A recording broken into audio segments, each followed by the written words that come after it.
नमस्कार. मी जयश्री वैद्य. वैद्य गृहोद्योगच्या अंतर्गत मसाल्यांचं प्रोडक्शन आणि काही वाळवणांचं ट्रेडिंग करत असते, वाळवणाच्या पदार्थांचं. आणि त्याचप्रमाणे दिवाळी च्या दरम्यान सगळ्या फराळांचं प्रोडक्शन करून त्याची विक्री करतो. आता माझ्या या बिझनेसला सुरुवात मी 2005 पासून केली. आणि सगळ्यात महत्वाची गोष्ट म्हणजे जेव्हा मिस्टरांनी VRS घेतली त्यानंतर काय करायचा हा पहिला मोठा हे होता. त्यांना बिझनेसच करायचा होता आणि तोही फूडमध्येच. त्याच्यामुळे मग अशा विचार केला की महिलांना आता गरज नेमकी कशाची आहे की ज्याच्या वाचून आपलं काही होऊच शकत नाही असे पदार्थ म्हणजे मसाले. त्यामुळे मसाल्यांच्या उत्पादनापासून सुरुवात केली. साधारणतः 12 ते 13 प्रकारचे मसाले बनवते.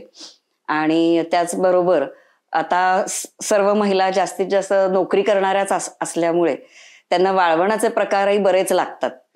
त्यामुळे तेही त्याच्याबरोबर सुरू केले आणि अशा पद्धतीने माझ्या बिझनेसला सुरुवात झाली. व्यवसाय सुरू करताना सगळ्यात मोठी गरज असते ती अर्थातच आर्थिक सहाय्याची. आर्थिक सहाय्य घेताना उद्यमवर्धिनीची जी काही मदत झाली ती घेऊन मी सुरुवात केली. ही सुरुवात करताना जशा महिला जुडत गेल्या तर त्यांनाही अल्प बचत योजनेअंतर्गत छोटी छोटी त्यांची जी बचत आहे ती त्यामार्फत त्यांनी केलेली आहे. आणि त्यातनं त्यांच्या संसारालाही बरीच मदत झालेली आहे. आणि काही जणांनी छोटी कर्ज घेऊन त्यांचे व्यवसाय सुरू केलेले आहेत. अर्थातच ह्या सगळ्या प्रकारामध्ये जनता बँकेची जी काही साथ मिळाली आणि त्यातनं जे काही प्रत्येकीचे उद्योग सुरू झाले आणि वैद्य गृहोद्योगही नावाला आलं. पिग्मी योजनेअंतर्गत महिलांनी छोटी छोटी बचत करून बऱ्यापैकी आर्थिक सहाय्य त्यांनी गोळा केलं. आणि ह्यामध्ये जनता बँकेची जी काही मदत झाली ती निश्चितच वाखाणण्याजोगी आहे. माझा हा वैद्य गृहोद्योग हा जो बिझनेस आहे ह्याच्यात चव ही फारच महत्वाची गोष्ट आहे. आणि मसाल्यासारख्या ज्या वस्तू असतील तर निश्चितच त्याला पारंपरिक एक आधार आहे. आणि हा घेण्यासाठी काही प्रशिक्षण आता मात्र घेणं गरजेचं आहे. तेच मी MECDचं घेतलेलं आहे कृषी महाविद्यालयाकडून. आणि त्यानुसार सर्व प्रकारचे मसाले बनवले जातात. हे सगळं करताना तुम्हाला आपले पारंपरिक चवी प्लस आधुनिक काळामध्ये जी काही काळाची जी गरज आहे की इन्स्टंट मसाले, तर ह्या पद्धतीने सुद्धा त्याच्यामध्ये तुम्ही बदल करणं गरजेचं आहे. पण हे सगळं करताना मात्र शासनाच्या ज्या काही बाबी आहेत त्या सुद्धा आपण पूर्ण करणं गरजेचं आहे. जसं FSSAI आहे. आता नवीन एक प्रशिक्षण सुरू होतंय फोस्टॅक म्हणून. ते पण मॅन्युफॅक्चरिंगसाठी ते घेणं खूप गरजेचं आहे. ज्यांना ह्या व्यवसायामध्ये अन्न पदार्थाच्या व्यवसायामध्ये यायचं असेल तर त्यांना माझं असं आग्रहाचं सांगणं आहे की तुम्ही आधी ह्या गोष्टीचं प्रशिक्षण घ्या. मॅन्युफॅक्चरिंग काय आहे हे शिकून घ्या.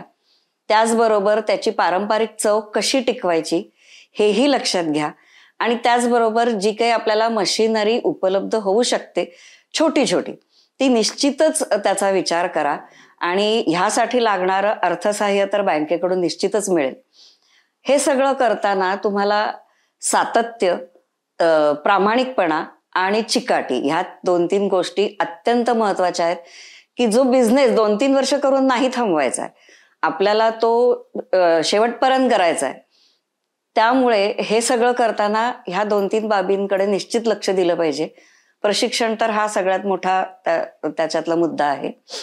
हे सगळं करताना जी चिकाटी लागेल, मुख्य म्हणजे प्रगती कोणी पटकन करू शकतं, पण त्यात येणारे जे अडथळे आहेत हे अडथळे मात्र तुम्ही त्याचा विचार आधीच करायला हवाय.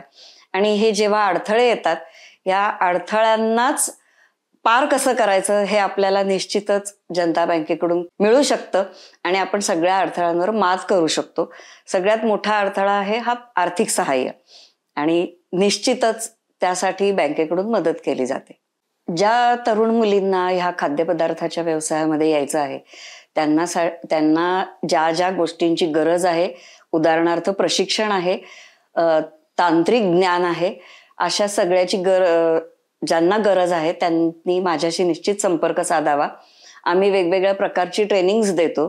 त्याच्यामध्ये गव्हर्नमेंटनी सांगितलेले सगळ्या नॉर्म्स वापरून आपण प्रोडक्शन कसं करायचं आहे आणि त्यासाठी लागणारी कागदपत्र कशी गोळा करायची आहेत याचंही प्रशिक्षण दिलं जाईल. आणि निश्चितच तुम्ही मला संपर्क साधू शकता. आणि जनता बँकेने हे 2 शब्द बोलायची मला संधी दिली त्याबद्दल निश्चितच मी बँकेची आभारी आहे.